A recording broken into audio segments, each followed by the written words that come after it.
Welcome to Parenting Decoded, the podcast for practical approaches to parenting. I'm Mary Eschen. Few things break my heart more than stories of child sexual abuse.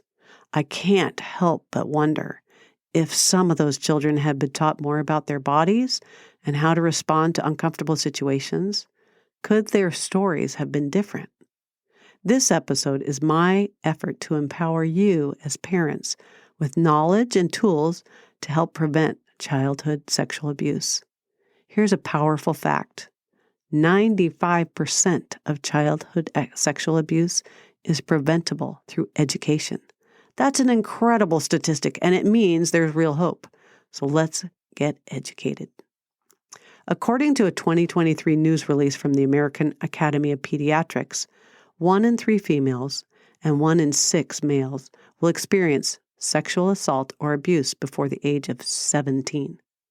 Many abusers hold positions of trust: teachers, family friends, coaches, church leaders, even family members.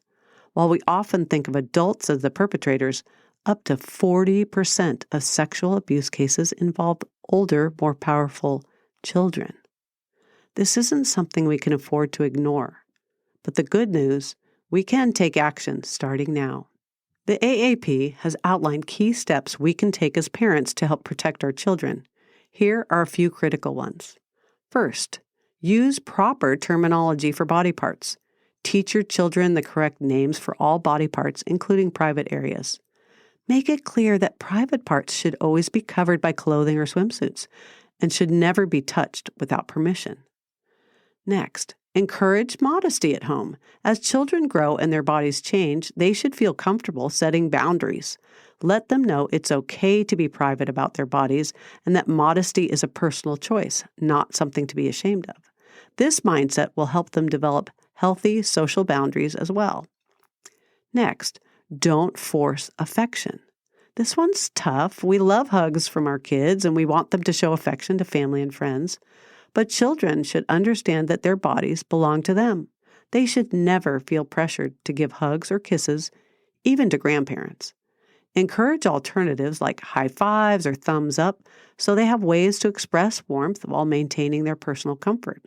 Talk to your kids and other family friends and explain that you've given your child choices about how to show affection.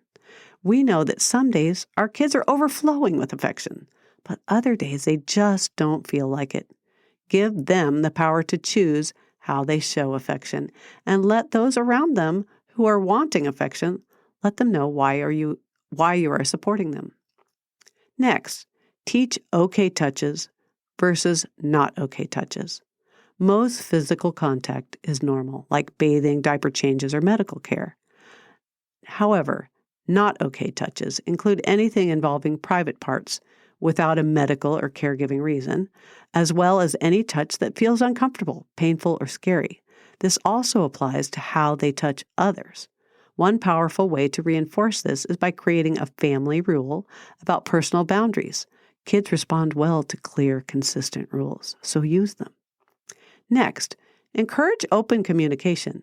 Children must know that no matter what anyone says, they will never be in trouble for speaking up about a not okay touch. Reinforce that they should always tell a trusted adult if something makes them feel uncomfortable. Next, keep the conversation going. This isn't a one-time talk. Revisit these discussions regularly. When bathing them when they're little, before doctor visits, when they're older, or even when they're little, before daycare or dance class or a camp, especially an away camp. The more you review, the more empowered and confident your child will be. By taking these steps, we can create a safer world for our children. Let's commit to educating ourselves and empowering our kids at the same time. I've linked the full AAP article in my podcast notes if you'd like to dive deeper. Let's work together to change statistics and protect our children. That's all for now. Have a blessed rest of your day.